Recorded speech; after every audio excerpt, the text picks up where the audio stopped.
வணக்கம். செல்வகுமாரின் அதிகாலை வானிலை ஆய்வறிக்கை. அதிகாரப்பூர்வ வானிலை அறிக்கைக்கு இந்திய வானிலை ஆராய்ச்சித்துறை அறிக்கையை பார்க்கவும். 2026 ஜூலை 1 புதன்கிழமை அதிகாலை நிலவர வானிலை பதிவு. வானிலை அமைப்பு: வங்கக்கடலின் தென்கிழக்கு பகுதி, கிழக்கு பகுதி, வடக்கு வட கிழக்கு பகுதி மற்றும் ஒடிசா, மேற்கு வங்கம், வங்கதேசம் இடைப்பட்ட பகுதி, அதாவது தமிழ்நாடு தவிர்த்த பிற வங்கக்கடலோர பகுதிகளில் வங்கக்கடலில் வளிமண்டல சுழற்சி நிலவுகிறது. இதில் வடக்கு வங்கக்கடல், ஒடிசா, மேற்கு வங்கம் இடைப்பட்ட பகுதியில் காற்றழுத்த தாழ்வு நிலை உருவாவதற்கு சாதகம் ஏற்பட்டிருக்கு. பகுதியாக மாறுவதற்கு 5ஆம் தேதி அளவில் தீவிரமடைவதற்கு மிகச் சாதகம் ஏற்பட்டிருக்கு. இதேபோல் அரபிக்கடல்லையும் கோவா, மகாராஷ்டிரா கரையோரம் ஒட்டி இருக்கக்கூடிய காற்று சுழற்சி மெல்ல வடக்கு நோக்கி நகர்ந்து குஜராத்தோட சூரத்தை ஒட்டிய பகுதி முதல், அதாவது மும்பை, மகாராஷ்டிராவோட கடலோரம் மற்றும் குஜராத் கடலோரம் அருகே காற்றழுத்த தாழ்வு பகுதியாகி தீவிர தாழ்வு பகுதி மண்டலம் வரைக்கும் தீவிரமடைவதற்கு வாய்ப்பு இருக்குது. கண்டிப்பாக ஒரு வெல் மார்க் லோ ப்ரெஷர் வரைக்கும் தீவிரமடைந்து குஜராத் கரையை கடக்கும்.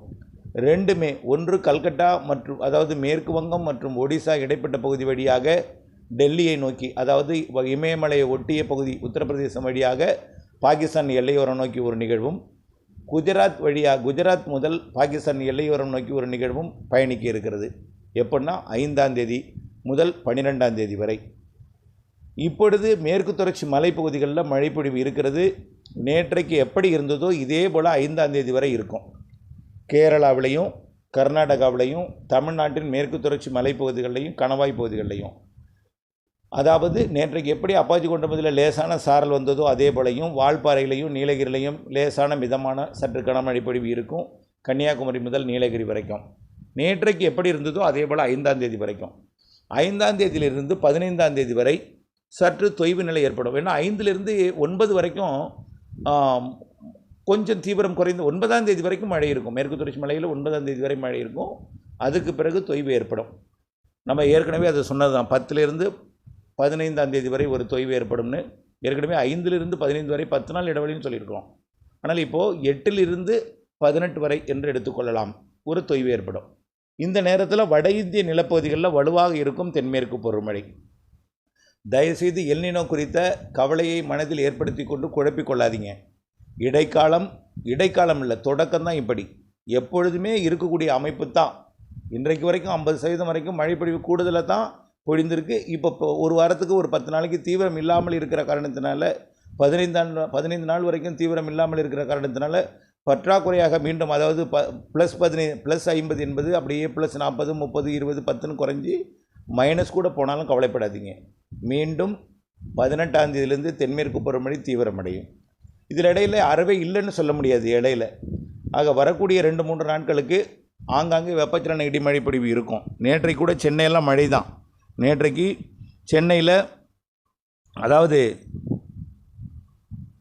அம்பத்தூர் 12 மில்லிமீட்டர் மழை, தண்டையார்பேட்டை, கண்ணகி நகர், ஒக்கியம் துறைப்பாக்கம், பெரம்பூர் கார்ப்பரேஷன் பார்க், கொரட்டூர் மற்றும் Tondiarpet, basin bridge, ice house, Ayapakkam, Chennai collectorate அதாவது பீச், சென்னை சென்ட்ரல், மாதவரம் மற்றும் கொளத்தூர், கொரட்டூர், நெற்குன்றம் மற்றும் சென்னை நுங்கம்பாக்கம், அமைந்தகரை, மேலும் ராஜா அண்ணாமலைபுரம், அடையாறு, பள்ளிக்கரணை, அம்பத்தூர் நிறைய இடங்களில் மழைப்பொழிவு நேற்றைக்கு இருந்தது.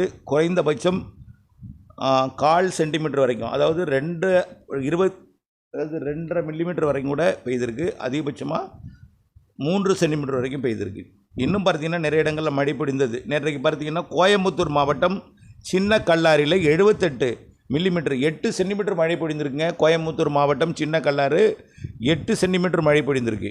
இது நாம் 28, 29, 30 தென்மேற்கு பருவமழை தீவிரமடையும்னு சொல்லியிருந்தோம். அந்த மழைப்பொழிவு தான் இது. சின்ன கல்லாறு என்பது பரம்பிக்குளம் மற்றும் அதன் சுற்றுவட்டார அணைகளுக்கு நீர்பிடிப்பு பகுதி. ஆக சின்ன கல்லாறு என்பது மழை உச்சி. இங்கே 8 சென்டிமீட்டர் மழை பொழிந்திருக்கு. இந்த ஆண்டில் சின்ன கல்லாரில் முதல் அதிகபட்ச மழைப்பொழிவு இதுதான்.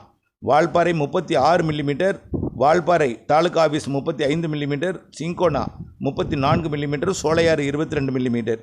இப்படி மழை இருந்தது அந்த மாவட்டத்தில் ஆங்காங்கே. மேலும் பார்த்தீங்கன்னா மேற்கு தொடர்ச்சி மலையில் மழை இருந்தது. இன்னும் மழைப்பொழிவு அறிக்கை கிடைக்கப்பெறவில்லை. கன்னியாகுமரி மாவட்டத்திலும் லேசான மழை இருந்துச்சு.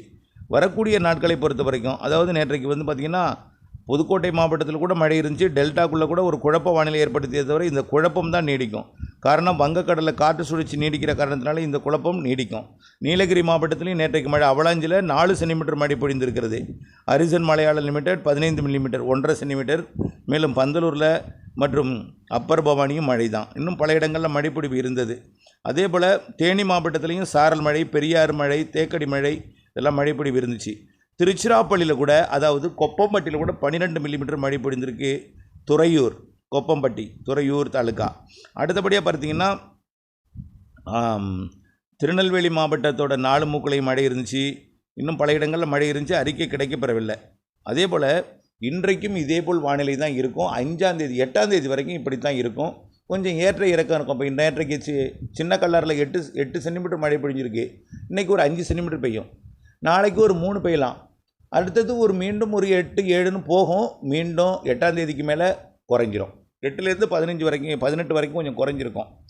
இருந்தாலும் இது உறுதியான அறிக்கை இல்லை. திடீர்னு வானிலை மாறுதலுக்கு உட்பட்டது. 15ஆம் தேதியே மழைப்பொழிவு தொடங்கலாம், மீண்டும் தீவிரமடையலாம்.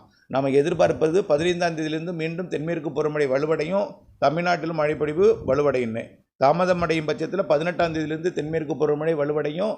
நம்ம ஜூலை இறுதியிலிருந்து நல்ல ஒரு மழைப்பொழிவு கிடைக்கும், நம்பிக்கையான மழைப்பொழிவு. ஆகஸ்ட் பிறந்ததும் இன்னும் நம்பிக்கை கூடும். ஆகஸ்ட் 15லிருந்து மேலும் நம்பிக்கை கூடும். ஆகஸ்ட்டில் ஒரு இடையில் ஒரு 5 நாள் கேப் கிடைக்கும், கேப் விடும்.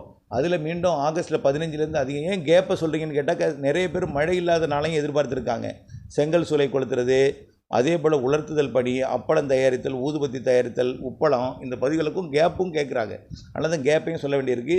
18ஆம் தேதி வரைக்கும் இந்த கேப் ஒரு பெரிய கேப் இருக்காது, கொஞ்சம் கேப் இருக்குது. இடையிலையும் மழையும் இருக்குது. நீங்கள் வானிலை அப்டேட்ஸோடு இணைந்திருக்கணும். வரக்கூடிய 3 நாட்களுக்கு ஆங்காங்கே மழை இருக்கும். இப்போ டெல்டாவிலலாம் பார்த்திங்கன்னா மேகமூட்டத்துடன் காணப்படுது. காரணம் வங்கக்கடலில் இருக்கக்கூடிய காற்று சுழற்சி காரணமாக மேற்கு தொடர்ச்சி மலையில் இருக்கக்கூடிய தீவிரமடைந்திருக்கக்கூடிய தென்மேற்கு பருவமழை மேலடுக்கில் மேக உற்பத்தி ஏற்படுத்தியிருக்கு. மேலடுக்கு மேகம்தான் இந்த வெயிலை குறைத்து ஒரு மேகமூட்டத்துடன் கூடிய வானிலையை கொடுத்துருக்கு. இந்த நிலை மதியத்திலிருந்து வெயில் அடிக்க தொடங்கினோம். மீண்டும் நாளைக்கு மேகமூட்டத்தை கொடுக்கும். மீண்டும் மதிய வெயில் இருந்துடும். மீண்டும் மாலை மேகமூட்டத்தை கொடுக்கும். மாலை இரவில் ஆங்காங்கே வடகடலோரம் வடவுள் பகுதிகளில் லேசான மழை இருக்கும். கண்டிப்பாக கர்நாடக எல்லையோரம் கிருஷ்ணகிரி, தருமபுரி, திருப்பத்தூர் மாவட்டத்தில் அவ்வப்பொழுது மழைப்பொழிவு இருக்கும். ஆனால் இந்த மழைப்பொழிவு முற்றிலும் 18ஆம் தேதி வரை 0ன்னு சொல்ல முடியாது. அப்பப்போ வானிலை அறிக்கையை இணைந்தே இருங்க. என்றைக்கு மழைப்பொழிவு இருக்குன்னு, பெருசாக மழை இல்லைன்னு தான் சொல்கிறேன், புரியுதுங்களா? ஆனால் மேற்கு தொடர்ச்சி மலையில் வால்பாறை, நீலகிரியில் மழை இருக்கும். கணவாயில் சாரல் லேசாக வரும். பெரிய மழை, நம்பிக்கையான மழையெல்லாம் 18ஆம் தேதிக்கு மேல் கிடைக்க இருக்கிறது. ஆகஸ்ட் பிறந்ததும் நிறைய மழை.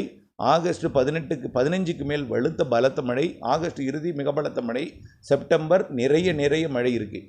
ஆகவே தமிழ்நாட்டிற்கு ஒட்டியுள்ள ஆந்திர பிரதேச காற்று சுழற்சி அமைவதன் காரணமாக செப்டம்பரில் நிறைய மழை இருக்குது. ஆந்திர பிரதேசம், தெலுங்கானா வெள்ளப்பெருக்கெல்லாம் இருக்குது. கர்நாடகாவுக்கும் அதே போல், கேரளாவுக்கும் அதே போல். ஆகவே தமிழ்நாட்டிற்கு ஆகஸ்ட் பிற்பகுதி, செப்டம்பர், அக்டோபர் நிறைய மழை இருக்குது. அக்டோபர் 18 வடகிழக்கு பருவமழை தொடக்கதே வலுத்த மழை இருக்கும். சிறு நிகழ்வும் நிறைய மழை தரும். வலுவான நிகழ்வும் ஒன்று வடகிழக்கு பருவமழை சொல்லியிருக்கோம். பொங்கல் வரை மழை இருக்குது. இப்போ உங்களுக்கு ஒரு மழை பொய்த்து விடுமோ, எல்னினோ என்கின்ற பக்க விளைவுகள் உங்கள் மனதை வாட்டி கொண்டிருக்கிறது. இந்த வாட்டம் எல்லாம் ஒரு 18ஆம் தேதிக்கு மேல் தீர்வடைய தொடங்கிறோம். கொஞ்சமாக ஆகஸ்ட் பிறந்தால் நம்பிக்கை வந்துடும். செப்டம்பர், அக்டோபர் மிக முழுமையான நம்பிக்கை வந்துடும். அணைகளை நிரப்பும் மழையெல்லாம் ஆகஸ்ட் இறுதி இருக்குது. செப்டம்பர், அக்டோபரும் அதே போல் இருக்குது. அக்டோபர் 15 வரைக்கும் தென்மேற்கு பருவமழை வலுத்தே இருக்கும். அப்படியே வடகிழக்கு பருவமழை தலைகீழாக திரும்பும். வலுத்த பலத்த மழை அக்டோபர் 18லிருந்து மேலும் அதிகரிக்கும். மழை இருக்குது. நாம் நினைக்கும் பொழுது மழை பெய்யாது. அது பெய்யும் பொழுது நாம் சேமித்து பயன்படுத்த வேண்டும். ஆகவே அது என்கின்ற வார்த்தையும் சொல்கிறேன். அதனால் பண்ணை குட்டைகளை அகலப்படுத்துவோம், ஆழப்படுத்துவோம், கரையை பலப்படுத்துவோம், மழைநீரை சேகரிப்போம். அடுத்த ஆண்டு கோடைக்கு முன்னேற்பாட்டுடன் மழை நீரை சேமித்து இருப்போம்.